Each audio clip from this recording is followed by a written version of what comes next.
अस्सलामुअलैकुम नाजरीन, आप लोग देख रहे हैं रियल चैनल पे दक्कनी खबरनामा। सबसे पहले देखेंगे अहम खबरें।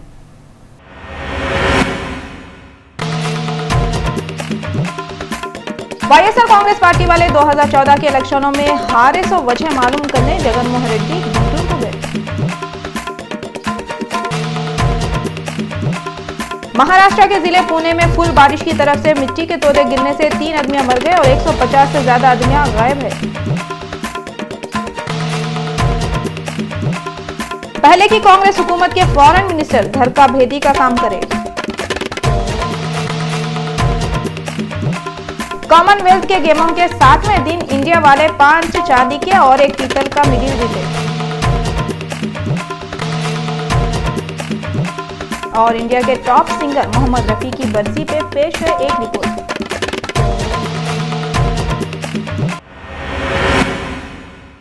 अब खबरें तफसील से देखेंगे। 2014 के इलेक्शनों में वाईएसआर कांग्रेस पार्टी वाले कई को हारे बोल के मालूम करने के वास्ते जगनमोहन रेड्डी गुंटूर को गए। वाईएसआर कांग्रेस पार्टी के बड़े जगनमोहन रेड्डी 2014 में जो इलेक्शन हुए उसमें उनकी पार्टी कई को हारी बोल के मालूम करने के वास्ते अलग अलग डिस्ट्रिक्टों में ढंड लाते हुए फिर रही और जुमेरात के दिन उन्होंने गुंटूर को गए। गनावरम एयरपोर्ट पे जाते ही उनकी पार्टी के लीडर उनका ज़बरदस्त वेलकम करे और ऐसा मालूम हुआ कि आते सो 3 दिनों तक इलेक्शनों में कई को हारे उसके रीज़न उन्होंने वहाँ के लीडरों से मालूम करते गए। गुंटूर में लीडरों से बातें करते हुए जगन टीडीपी के लीडर और आंध्र प्रदेश के चीफ मिनिस्टर चंद्रबाबू नायडू के ऊपर बहुत पुकार लिए और बोले टीडीपी के बड़े कुर्सी के वास्ते कुछ भी कर सकते और मीडिया वाले भी उनको सपोर्ट करें और नायडू के झूठे वादों की बहुत पब्लिसिटी करें। जगन बोल रहे बाबू की जो पॉपुलैरिटी थी उसका गिराफ दिन पे दिन नीचे होते जा रहा और उनके झूठे बातों की पोल लोगों के सामने खुलते जा रही। जगनमोहन रेड्डी बोले बाबू किसानों के कर्जे माफ़ करते बोल के लोगों को धोखा दिए करते।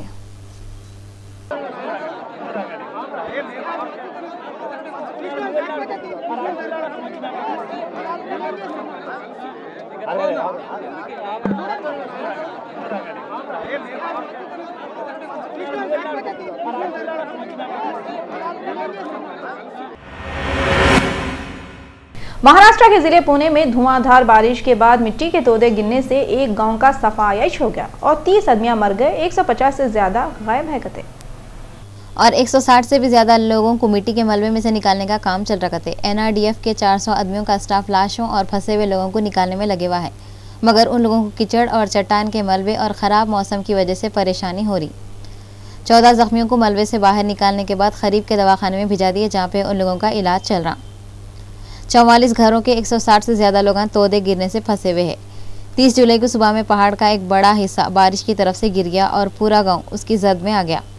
बीजेपी के लीडर और central home minister Rajnath Singh ये जगह का दौरा करे।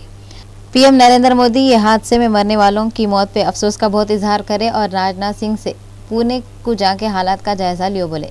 वहाँ पे इधर उधर से लोग आके फंसे हुए लोगों को निकालने में मदद कर रहे बोल के भी मालूम हुआ। कॉमनवेल्थ गेमों के 7वें दिन बोले तो 30 जुलाई 2014 को इंडिया वाले 5 चांदी के और 1 पीतल का मेडल जीते।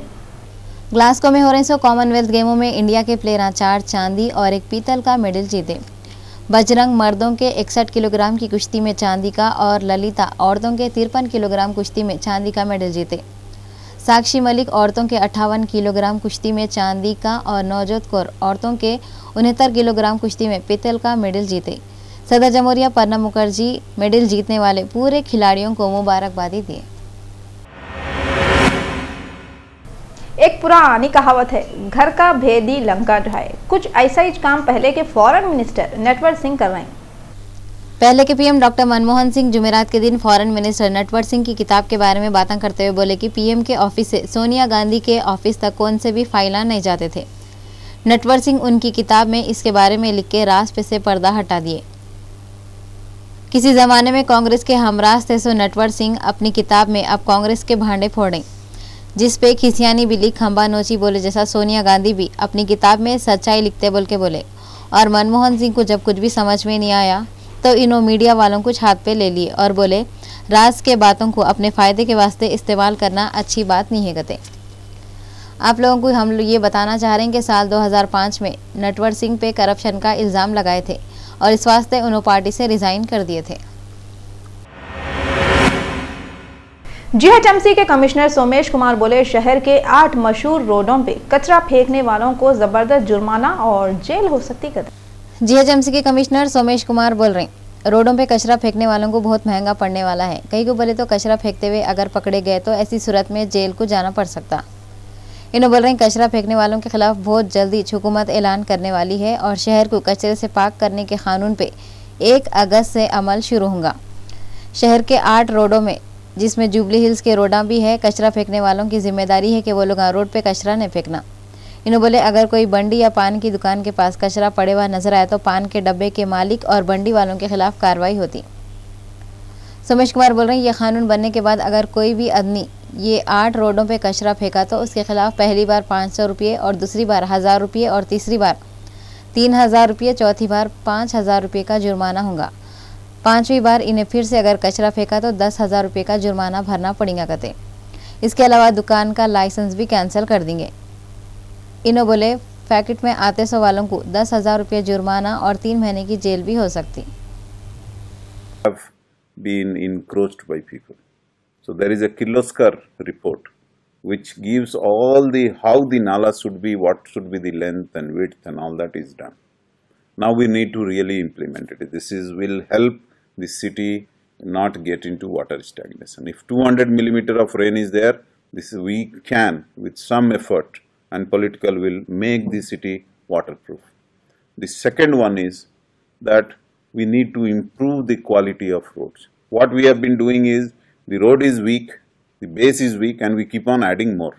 So every time there is a rain, the road becomes this thing. Third one is that we need storm water drains, so that no water stagnates anywhere. It goes into the main nala and then from there to the Musi river. So that is very important. In addition to that, we are lucky to have open spaces.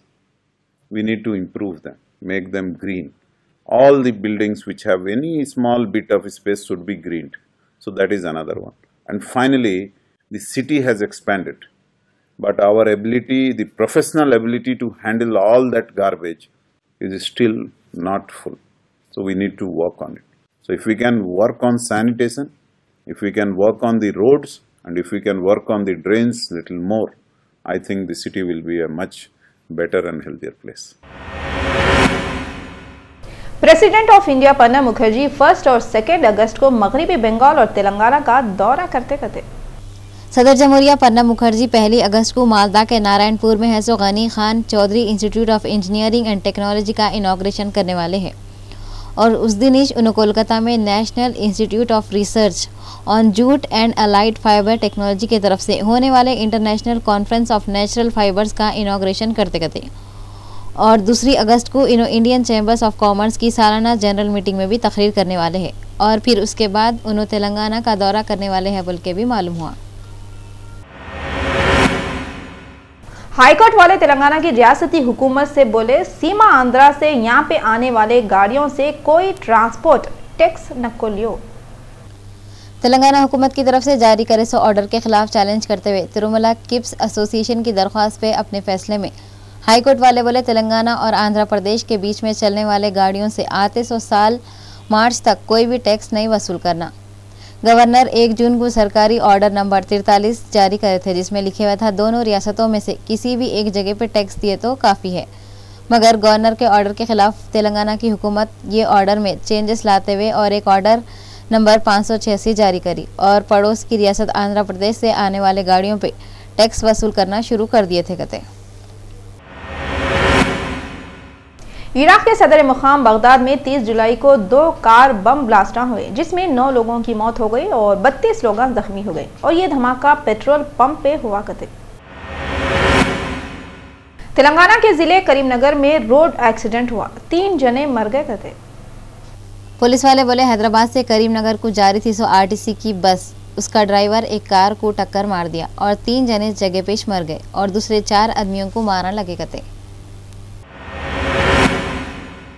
Uttar Pradesh के district Saharanpur में जुमेरात के दिन curfew में सुबह के 10 बजे से 4 बजे तक ढील दिए।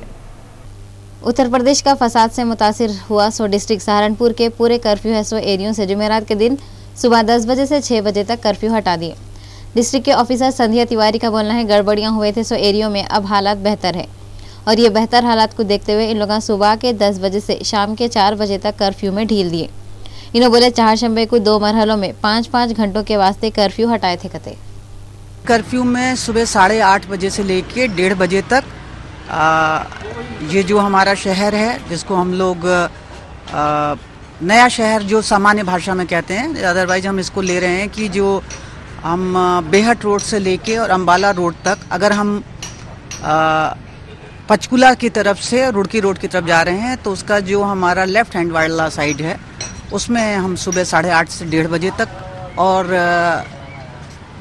जो हमारा दूसरा साइड है उसको हम शाम को 2 बजे से लेके 7 बजे तक का छूट दे रहे हैं। 5-5 घंटे की छूट, कुल मिला के ये सोचिए कि शहर में 10 घंटे की कर्फ्यू में छूट, 5-5 घंटे के एक इलाके में छूट दी जा रही है। अगर इसी तरह की शांति कायम रहती है तो कल हम पूरे दिन की छूट देने पे विचार करेंगे कि पूरे शहर में एक साथ हम छूट देंगे। घटना से लेकर के सब चिंतित हैं और एक समुदाय विशेष की चिंता हम सब की चिंता है, और इसी को लेकर के दिल्ली के वरिष्ठ नेता उपाध्याय जी, आरपी सिंह जी हमारे बीच आए हुए हैं और इन्होंने हमें एक मेमोरेंडम दिया है जो हम आगे मंत्रिमंडल के वरिष्ठ सदस्यों तक पहुंचाने का भी प्रयास करेंगे, और जो भी उचित कार्रवाई होनी चाहिए वो की जाएगी।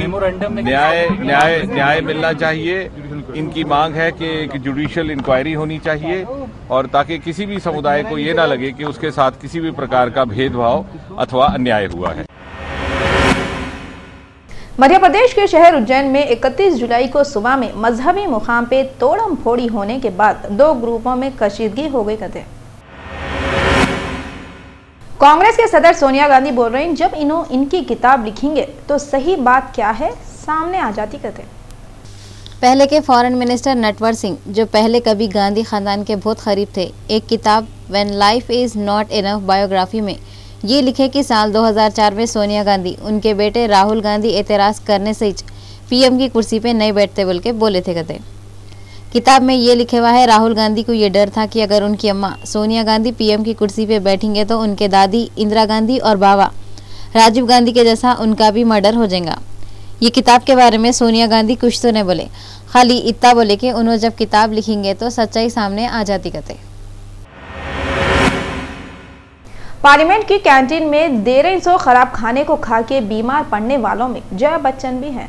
आम आदमी हमेशा सरकारी कैंटीनों में मिलते सो खाने की शिकायत करता, मगर आजकल पार्लियामेंट की कैंटीन में भी देर सो खाने के बारे में बहसा राज्यसभा में चल रही। कई को बोले तो थोड़े एमपियां पार्लियामेंट की कैंटीन में खाना खाते ही बीमार पड़ गए। जेडीयू के लीडर केसी त्यागी बोले पार्लियामेंट की कैंटीन का खाना खाने वाले एमपियां बीमार हो जा रही, जिसमें समाजवादी पार्टी के एमपी राम गोपाल यादव और जया बच्चन भी है।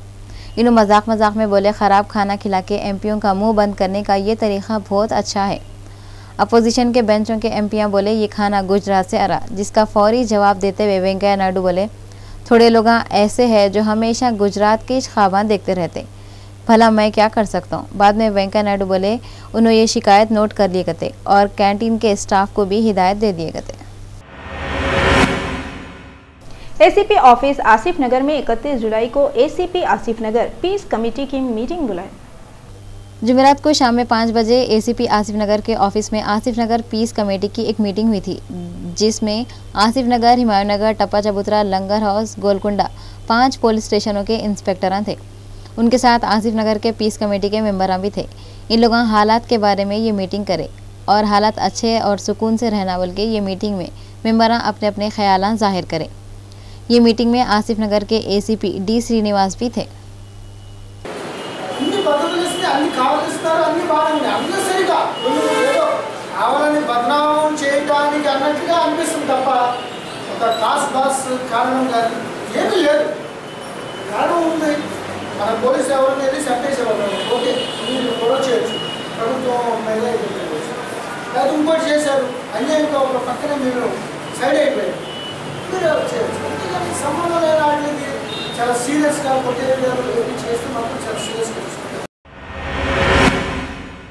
शालीबंडा पुलिस स्टेशन के एरिया सैयद अली चबूतरा में आरटीसी बस की टक्कर लगने से नौजवान लड़की मर गई। बस के नीचे आके बच्ची की मौत हो गई, बल्कि मालूम होते ही नौजवान गुस्से में आके बस को जलाने की कोशिश करे और फतरे मार के 4 बसों को नुकसान पहुंचाए। इसके बाद पूरे एरिया में हालात कैसे किच हो गए थे, ट्रैफिक जैम हो गई थी।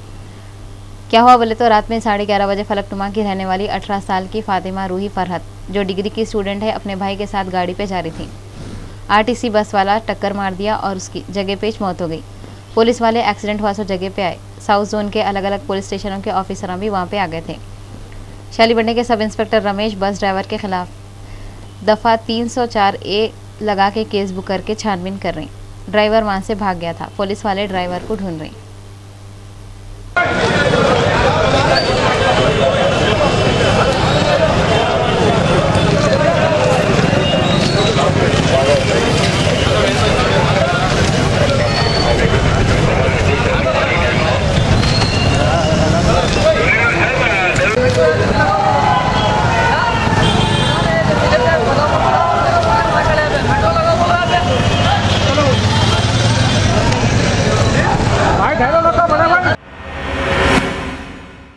तेलंगाना के 10 जिलों के वकीलान तेलंगाना के वास्ते अलग से हाई कोर्ट बनाओ बोल के डिमांड करते हुए अदालतों का बायकॉट करे। तेलंगाना के पूरे 10 जिलों के वकीलान तेलंगाना के वास्ते एक हाई कोर्ट होना बोल के डिमांड करते हुए कोर्टों का बायकॉट करें। हाई कोर्ट के पास 10 डिस्ट्रिक्टों से आए हुए वकीलान जमा होकर गड़बड़ियां करे। ये लोग रोड पे धरना दिए, जिससे ट्रैफिक जाम हो गई। पुलिस वाले इन लोगों को अरेस्ट करे और अलग अलग पुलिस स्टेशनों को भिजा दिए, बाद में छोड़ दिए। ये वकीलों में से एक वकील श्रीनिवास की अचानक तबीयत खराब हो गई थी, जिसको दवाखाने में शरीक करें। ये हड़ताल की तरफ से high court, city civil court और सिटी क्रिमिनल कोर्ट में कुछ भी कामिश नहीं हुआ। हमारा स्टेट हमको हो गया, अभी हमारा हाई कोर्ट भी हमको होने का है। ये पूरा ये गवर्नमेंट का आदमी लोग क्या कर रहे हैं बोले तो इधर होने के लिए बोल रहे हो, बाजू जाके नहीं होने के लिए बोल रहे। उधर चंद्रबाबू नायडू, वेंकैया नायडू दोनों मिलके हमारे राष्ट्र को पूरा नाशन करने के लिए वो सन्नाह कर रहे बोल के हमको सोचना दिख रहा है। अब 10 जिले के आदमी भी आने का है, पूरा किधर बोलते सब जगह रोड और वो बंद करके अरेस्ट कर रहे। ये अच्छा ठीक नहीं है। तेलंगाना स्टेट का आदमी लोग और बहुत स्ट्रगल में है। अपना हक है, हमारा हाई कोर्ट मांगने का हमारा हक है। ये हक को कोई भी नहीं रोक सकता। चीफ जस्टिस ऑफ इंडिया भी नहीं रोक सकता है, हाई कोर्ट जस्टिस भी नहीं रोक सकता है। हमारा स्टेट हो गया, हमारा हाई कोर्ट भी हमको चाहिए। मशहूर सिंगर मोहम्मद रफ़ी की 34वीं बरसी पे पेश है रियल चैनल की खास रिपोर्ट। नाजरीन, आज हम आपको एक ऐसे फनकार के बारे में बता रहे हैं जो आज तो ये दुनिया में नहीं है, मगर इसकी आवाज़ आज भी लोगों के कानों में गूंजती और दिलों पे राज करती। मुझको मेरे बाद जमाना ढूंढेगा, रफी साहब ने कहा था। और ये भी कहा था कि कारवां गुजर गया, गुबार देखते रहे। रफी साहब चले गए और अपने पीछे छोड़ गए उठता हुआ यादों का गुबार। उनको चाहने वाला हर इंसान यादों के उस गुबार में उन्हें ढूंढ रहा है, और जब तक दुनिया रहेगी तब तक उसे ढूंढता ही रहेगा। क्योंकि ऐसा फनकार बड़ी मुश्किल से मिलता है जो अपने फन से, अपनी कला से हर दिल में घर बना ले। और जब वो घर छोड़कर जाता है तो अपनी जगह यादों का एक दर्द, एक जख्म छोड़ जाता है। और जब उस दर्द, उस जख्म में टीस उठती है तो दिल से बस यही आवाज उठती है। हाँ, आप लोग बिल्कुल सही पहचाने, हम लोग मोहम्मद रफ़ी की बात कर रहे हैं। मोहम्मद रफ़ी 24 दिसंबर 1924 को कोलकाता के सुल्तानपुर में पैदा हुए थे। इन्होंने बॉलीवुड के मशहूर प्लेबैक सिंगर थे। मोहम्मद रफ़ी को प्यार से उनके घर वाले फीकू बुलाते थे और उनको बचपन से इस गाने का शौक़ था। और उनके घर के पास मंगने को जो फ़कीर आता था, उसके गाने सुन के मोहम्मद रफ़ी उसकी नकल मारते थे। मोहम्मद रफ़ी क्लासिकल मौसीकी उस्ताद बड़े गुलाम अली खान से सीखे और 13 साल की उम्र में उन्होंने पहली बार लोगों के सामने गाना गाए। ओ लाली फूल की मेहंदी लगा इन गोरे हाथों में, उतर आए घटा काजल लगा इन प्यार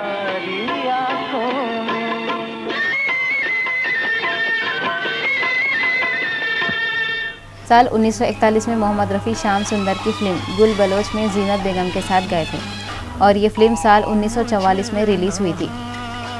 वो इस साल ऑल इंडिया रेडियो लाहौर के स्टेशन वाले मोहम्मद रफ़ी को गाने के वास्ते बुलाए थे। नौशाद के साथ मोहम्मद रफ़ी पहली बार फिल्म हिंदुस्तान के हैं हम में श्याम कुमार और अलाउद्दीन के साथ गाए थे। साल 1945 में मोहम्मद रफ़ी हिंदी फिल्म गाँव की गोरी में गाना गाए। मोहम्मद रफ़ी मशहूर सिंगर के.एल. सहगल से बहुत मुतासिर थे। साल 1948 में जब महात्मा गांधी का कत्ल हुआ तो मोहम्मद रफ़ी, हसन लाल भगत राम, राजेंद्र कृष्ण की टीम मिलकर रात भर में एक गाना सुनो सुनो ओ दुनिया वालों बापू जी की अमर कहानी लिखे थे और मोहम्मद रफ़ी को हिंदुस्तान के पीएम जवाहरलाल नेहरू अपने घर पे गाना गाने के वास्ते बुलाए थे और साल 1948 में मोहम्मद रफ़ी को जवाहरलाल नेहरू की तरफ से चांदी का मेडल हिंदुस्तान की आज़ादी के दिन मिला था। पत्थर के सनम तुझे हमने मोहब्बत का खुदा जाना बड़ी भूल हुई। अरे हमने ये क्या समझा ये क्या जाना पत्थर के सनम। मोहम्मद रफ़ी बहुत से म्यूज़िक डायरेक्टरों के साथ काम करे जिसमें नौशाद अली, ओ.पी. नैयर, शंकर जयकिशन, एस.डी. बर्मन और रोशन है। मोहम्मद रफ़ी किशोर कुमार, लता मंगेशकर और मुकेश के साथ फिल्म अमर अकबर एंथोनी में भी गाना गाए। उस दौर के सिंगरां शब्बीर कुमार, मोहम्मद अजीज़, सोनू निगम मोहम्मद रफ़ी के अंदाज में गाने गाने के बहुत कोशिशें करे मगर कोई भी उनके जैसा नहीं गा सके। एहसान मेरे दिल पे तुम्हारा है दोस्तों, ये दिल तुम्हारे प्यार का मारा है दोस्तों। एहसान मेरे दिल पे तुम्हारा है दोस्तों, ये दिल तुम्हारे प्यार का मारा है दोस्तों।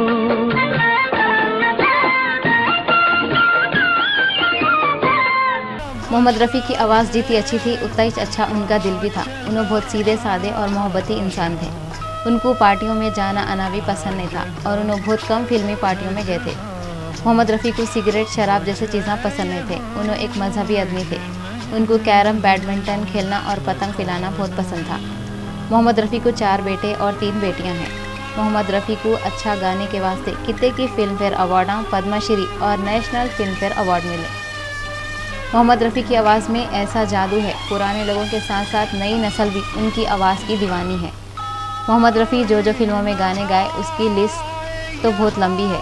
हम आपको उसमें से थोड़े से नामा बता रहे हैं। वो फिल्मों में बीजू बावरा, मुग़ल आज़म, प्यासा, कागज़ के फूल, तेरे घर के सामने, गाइड, आराधना, अभिमान, जंगली, बसंत बहार, यकीन, लव इन टोक्यो, नीलकमल, दो बदन, कश्मीर की कली, तुम सा नहीं देखा, नया दौर, दोस्ती, पाकिज़ा, महबूब की मेहंदी है।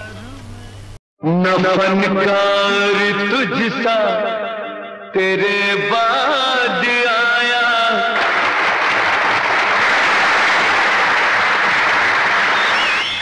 दिलों पे राज करने वाला यह सितारा 31 जुलाई 1980 को हार्ट अटैक की वजह से हमेशा हमेशा के वास्ते ये दुनिया को छोड़ के चले गया। मोहम्मद रफ़ी अपनी मौत से थोड़े घंटे पहले आखिरी गाना फिल्म आस पास का गाए थे जिसके बोल है शाम फिर क्यों उदास है दोस्त। मोहम्मद रफ़ी की मौत पे उनके चाहने वाले उनको एक बार देखने के वास्ते मुंबई को दूर दूर से आए थे और ये आने वाले लोग 100, 200, 1000 या 2000 नहीं बल्कि 10,000 थे और तारीख में शायद कभी इतने लोग ऐसा जमा नहीं हुए होंगे जितने मोहम्मद रफ़ी की एक झलक देखने के वास्ते जमा हुए थे। रियल चैनल भी उनकी बरसी पे मोहम्मद रफ़ी को बहुत याद कर रहा। न फनकार तुझसा तेरे बाद आया, मोहम्मद रफ़ी तो बहुत याद आया, मोहम्मद रफ़ी तो बहुत याद आया। न फनकार तुझसा तेरे बाद आया, मोहम्मद रफ़ी तो बहुत याद आया, मोहम्मद रफ़ी तो बहुत याद आया। मलाबार गोल्ड ज्वेलर्स वालों का ने 31 जुलाई को 1 तोला सोने की कीमत ये रही। 22 कैरेट सोने की कीमत 26,563 रुपये और 24 कैरेट सोने की कीमत 28,410 रुपये है। कहते अब अपन तेलंगाना के 10 जिलों के मौसम का हाल क्या है देखेंगे। हैदराबाद ज्यादा से ज्यादा दर्ज हरारत 27, कम से कम दर्ज हरारत 22। खम्मम ज्यादा से ज्यादा 32, कम से कम 24। मेदक ज्यादा से ज्यादा 27, कम से कम 22। वरंगल ज्यादा से ज्यादा 30, कम से कम 24। करीमनगर ज्यादा से ज्यादा 27, कम से कम 24। महबूबनगर ज्यादा से ज्यादा 30, कम से कम 24। आदिलाबाद 27, कम से कम 24। नलगुंडा ज्यादा से ज्यादा 30, कम से कम 25। निजामाबाद ज्यादा से ज्यादा 27, कम से कम 23 और रंगारेड्डी में ज्यादा से ज्यादा दर्ज हरारत 29 और कम से कम दर्ज हरारत 22 रिकॉर्ड करे गए। आखिर में अहम खबरें एक बार फिर देखेंगे।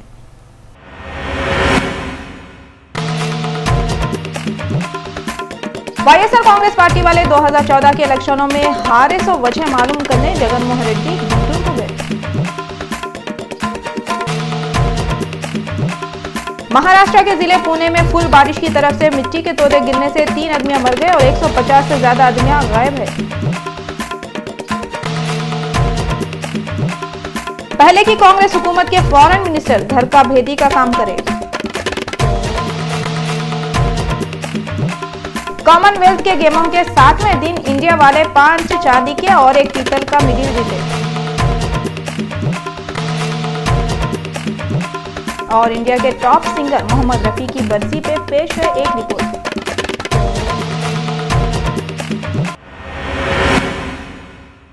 रियल चैनल के दक्कनी खबरनामे में बस इतना ही। फरजाना को दियो इजाजत। अल्लाह हाफिज।